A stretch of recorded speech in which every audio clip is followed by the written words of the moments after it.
কি রে কে আসেনি বাসায় জানি না তো, তার একটা কল দিয়া লই।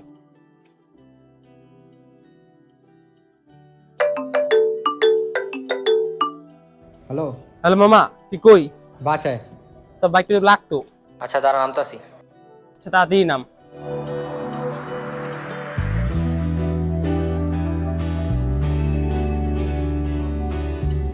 হ্যালো মামা, চাবি গাড়িতে তেল নাই, তেল ভরে লিস আর আমার কামড় সমঝেগা। আচ্ছা ঠিক আছে, যা।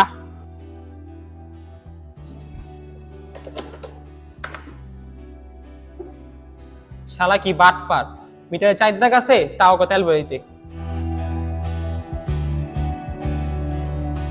শিট, কাম ধইরো না। আরে ফোন দিয়া লই। ওই যে ওদিন কয় না। দাঁড়া দাঁড়া। হ্যালো মামা, হ্যালো নেহাল, আরে যে জিনিস লেগে আইছিলাম জিনিসটা হইলো না। আর তুই আবার সমস্যা নাই, এখন কি করুম? কালকে আবার যাইস। মামা তোর বাইকটা না লাগবে, আমি এক জায়গায় যাবো কালকে। না মামা, বাইক ধরো না, বাইক দিলে বাসে চিল্লা চিল্লি করে। না বাইক দিলে বাসে চিল্লা চিল্লি করে। ওই সবাই এই কথা কয়, কিন্তু আমারে কয় নাই। তারা আজকে যা জিজ্ঞাসা করুম ওরে।